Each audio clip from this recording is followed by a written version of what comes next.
রাষ্ট্রধর্ম ইসলাম। রাষ্ট্রধর্ম ইসলাম থাকা মানে কি আমাদের এখানে ইসলাম আছে কিনা? না, এটা মানে আমাদের এখানে ইসলাম নাই। রাষ্ট্রধর্ম ইসলাম থাকা, এটার ফাংশনাল গুরুত্ব নাই বললেই চলে। এটা কীরকম? যেমন ধরেন আমাদের, আবারও এটা শুধুমাত্র বাংলাদেশের জন্য না, যে মুসলিম ভূখণ্ডগুলো আছে এখানে যে রাষ্ট্র কাঠামো আছে এটা হলো সেকুলার রাষ্ট্র। এখন সেকুলার মানে কি? সেকুলার শাসন মানে কি? সেকুলার শাসন মানে কি ধর্ম যার যার উৎসব সবার? সেকুলার শাসন মানে কি অসাম্প্রদায়িকতা, ধর্মনিরপেক্ষতা? নাকি সেকুলার শাসন মানে কি ইসলাম বিদ্বেষ? কোনটা? এটার একটাও না। আসলে সেকুলার শাসনের একদম বাস্তব মানে হলো যে এখানে গায়রুল্লাহর আইন দিয়ে শাসন হয়। এটা হলো সেকুলার শাসনের একদম গায়রুল্লাহ, এবং বিশেষভাবে মানুষের চিন্তা, মানুষের তৈরি করা বাদ মতবাদ। এটা হলো সেকুলার শাসনের সবচেয়ে ইকোনমিক সংজ্ঞা, মানে অল্প কথায় বাস্তবতা যেটাতে উঠে আসে। সেকুলার শাসন হলো ওই শাসন ব্যবস্থা যেখানে মানুষ তার যুক্তি দিয়ে, বুদ্ধি দিয়ে, খেয়াল খুশি দিয়ে কিছু বাদ মতবাদ তৈরি করছে, তন্ত্রমন্ত্র তৈরি করছে, সেগুলো দিয়ে সে শাসন করবে, এবং এখানে আল্লাহর ওয়াহির, নবী সাল্লাল্লাহু আলাইহি ওয়াসাল্লামের কথার কোনো মূল্য নাই। এটা হলো সেকুলার শাসন। তো এইটা হলো আপনার শাসন ব্যবস্থা। এই আইনে একটা দেশ চলে। এখন এখানে আপনি রাষ্ট্রধর্ম ইসলাম দেন, নাকি জৈন ধর্ম দেন, নাকি শিখ ধর্ম দেন, এটা কিচ্ছু যায় আসে না, কারণ ফাংশনালি এটা ওইভাবেই চলতেছে। ঠিক আছে? আমি বাংলাদেশের ক্ষেত্রে যদি দেখেন, ধরেন ডেমোক্রেসির ক্ষেত্রে যদি দেখেন, ডেমোক্রেসি কি করে? ডেমোক্রেসি বলে সকল ক্ষমতা জনগণের, সার্বভৌমত্ব জনগণের। এই জনগণ এই সার্বভৌম ক্ষমতা কিভাবে কাজে লাগায়? জনগণ কি নিজে এসে শাসন করে? করে না।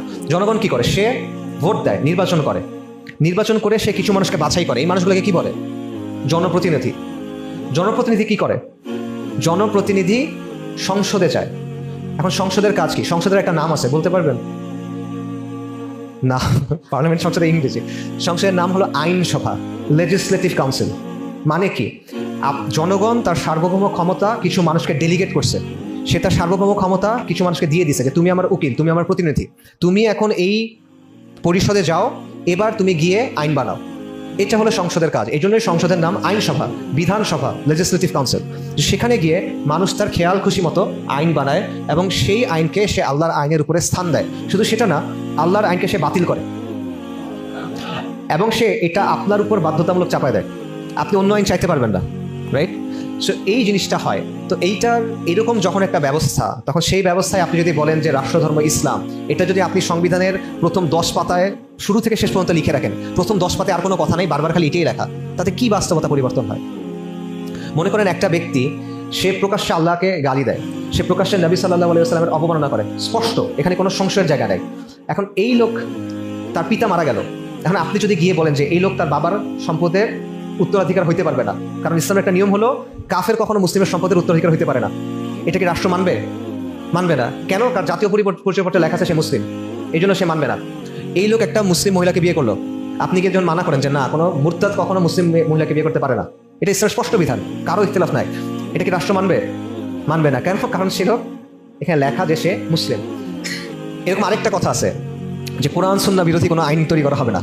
এগুলো আপনারা এখন অনেক শুনবেন, সামনে নির্বাচন আছে, তো এগুলো এখন অনেক শুনবেন। এগুলো হলো যে আপনাদের যাদের ছোট ভাই আছে বা ছোট বাচ্চা আছে, বাচ্চা মনে করেন চিড়িয়াখানায় গেছে, একটা ঘোড়া দেখছে, ঘোড়া দেখে বলছে যে বাবা আমাকে বা ভাইয়া আমাকে ঘোড়া কিনে দাও, আমার একটা ঘোড়া লাগবে, কান্নাকাটি করতেছে। আপনি বুঝছেন না যে দিব দিব, এই তো কয়েকদিন পরে বাসায় চলো কিনে দিব।